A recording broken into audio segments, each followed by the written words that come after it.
Continuamos con la parte cuarta de esta materia de lógica en este curso de la Escuela Agnus Dei del Movimiento Cultural Cristiano.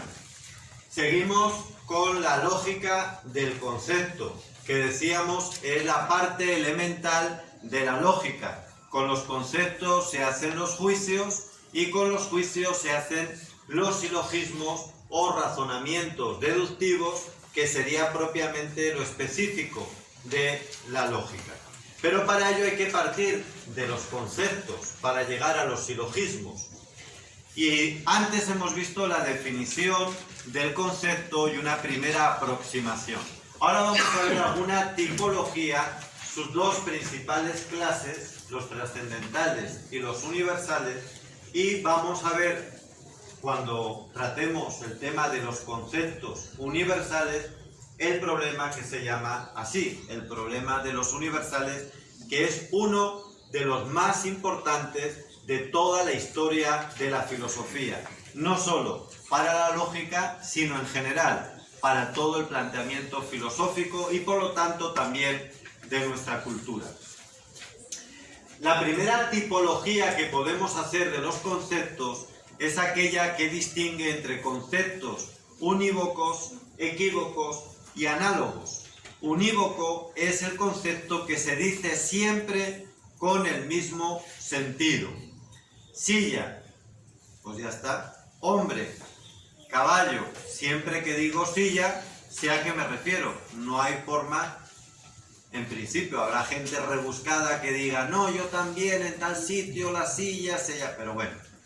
Cuando yo digo silla, hombre, todos sabemos a qué nos referimos. Siempre se dice en el mismo sentido. Equívoco, se dice igual de cosas distintas, pero se llaman igual. Son distintas, pero se llaman igual. Por ejemplo, hay personas que se llaman león de nombre y hay un animal que es león. Entonces, uno es un nombre propio, un nombre además, y el otro es un animal y un nombre común. Y análogo es cuando se aplica a cosas distintas también, pero que son iguales en algo.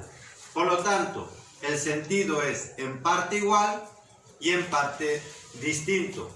Cuando, por ejemplo, se dice de alguien, de un hombre que es sano, pero también se puede decir de un alimento que es sano. Oye, come brócoli porque es sano. Yo estoy sano.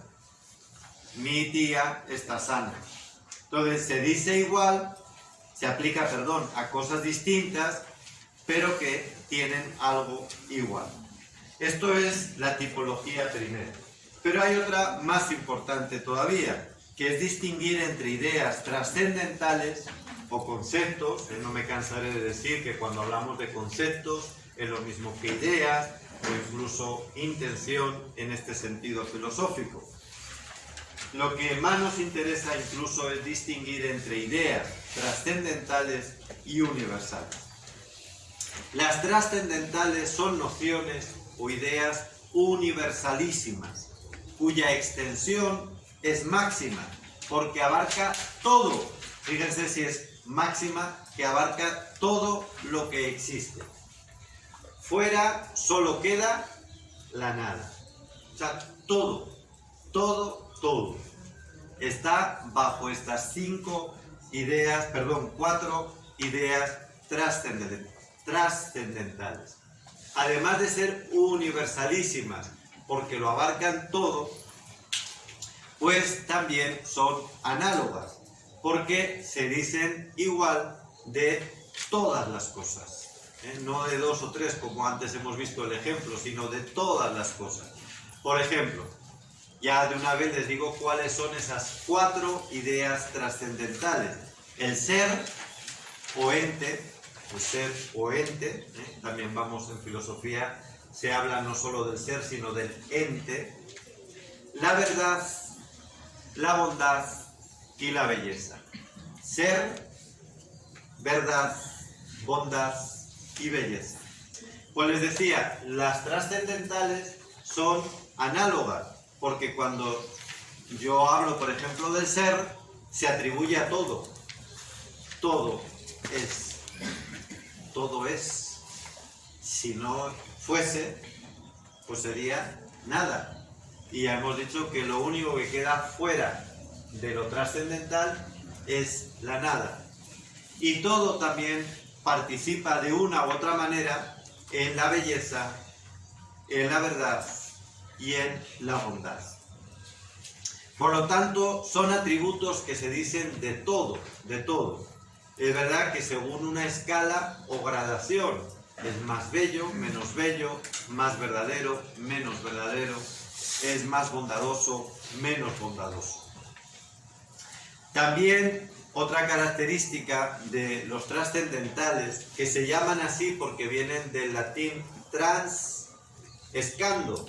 Escando es como escalera. Entonces trans, que es ir más allá, esto significa el prefijo trans, más allá, pues ir más allá subiendo, ¿no? Voy subiendo una escalera, voy más allá, y eso significa trascendental. ¿Por qué? Porque superan en extensión a todos los demás conceptos, incluidos los universales.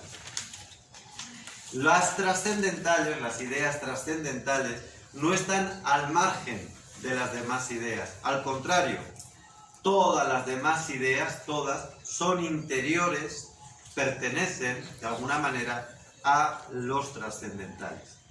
Así, por ejemplo, silla, hombre, estrella, árbol, la virtud incluso, cosas abstractas, todo son conceptos objetivos que significan algo real, por lo tanto, del ser. Tienen también relación con la bondad, con la belleza o con la verdad. Y por eso decimos que todas las ideas están incluidas también o son interiores, tienen que ver con los trascendentales. Todas las cosas, además, todos los conceptos, no cosas, estamos hablando ahora de conceptos, de ideas. Todos los conceptos e ideas tienen relación con el ser, con el ente.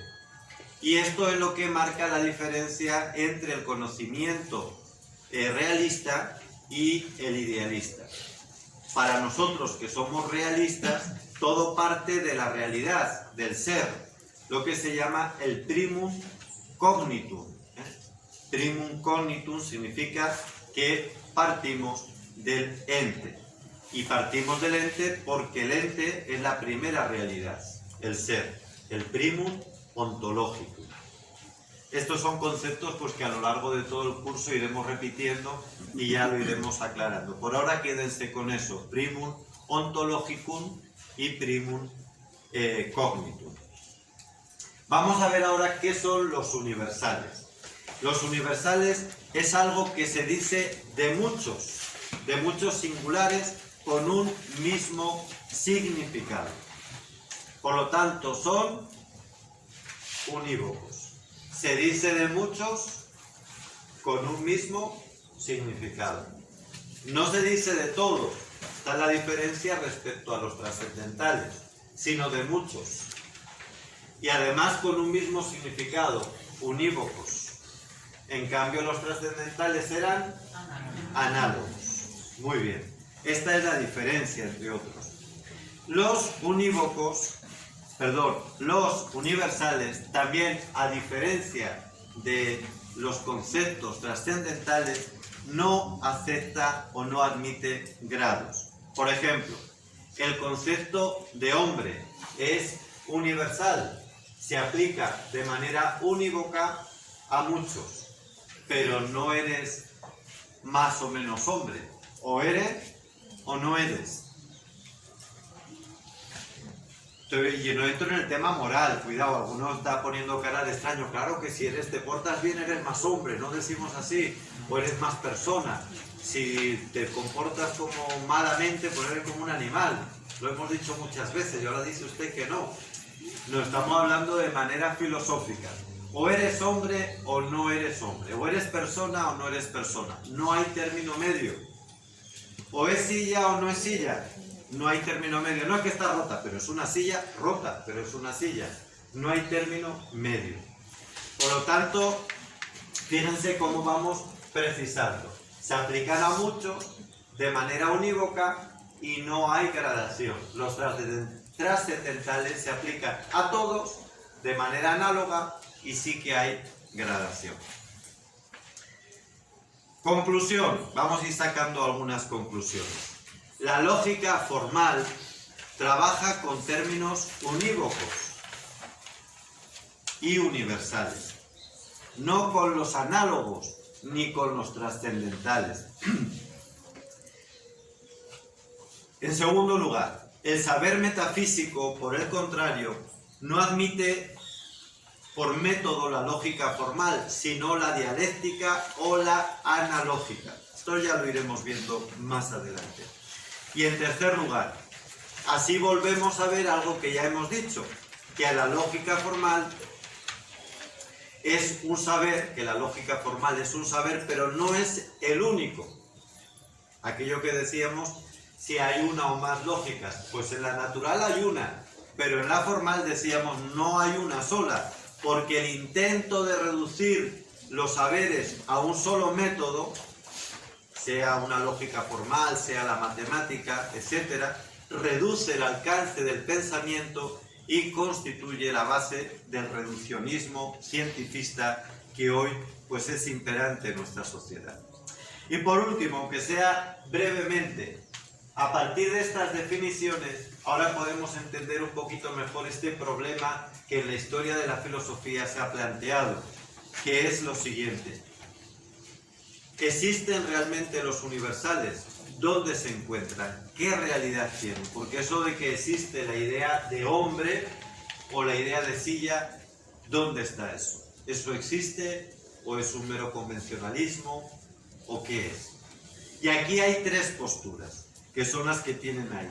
El realismo exagerado o hiperrealismo, cuyo representante y podríamos decir fundador es Platón, que dice que esas ideas universales, unívocas, esas ideas tienen hasta un mundo propio y es el mundo más real y que todo lo demás no es más que imagen de esas ideas que tienen existencia propia, repito, por eso se llama hiperrealismo o realismo exagerado.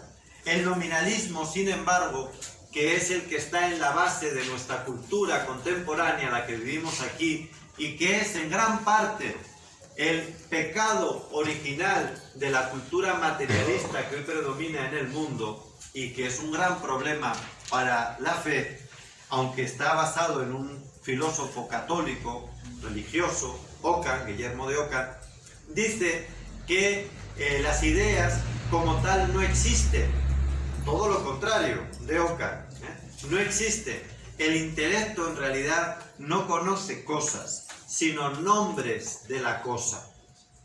No conoce la rosa, sino el nombre de la rosa, que es algo, como veíamos antes, arbitrario, es decir, es un convencionalismo que nos pusimos de acuerdo en llamarlo así, pero no existe más que el nombre, no existen las ideas. Y el realismo moderado, que es el propio de Aristóteles y que luego va a matizar Tomás de Aquino, dice que la idea sí que existe, pero en la cosa, como forma de la materia.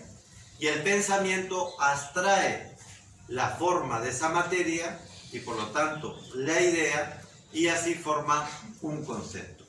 Tomás de Aquino, a partir de la doctrina de la creación, va a perfeccionar esta teoría de Aristóteles y va a distinguir en el universal lo que llama in re, post rem y ante rem, porque las ideas existen in re primero en Dios, en la mente del creador, perdón, ahí existe ante rem, ante rem existen en la idea del creador, in re en la criatura, como decía Aristóteles, y post rem en la mente humana, en el concepto. Por lo tanto, Santo Tomás lo que está haciendo es como un complemento, una síntesis entre Platón, que decían tienen vida propia, existen en un mundo aparte, y una síntesis con Aristóteles que decía existen en la materia, superando por supuesto el nominalismo. Y dice Santo Tomás, existen antes en Dios, pero también en la plasma, en la cosa, y la persona puede hacerlo suya.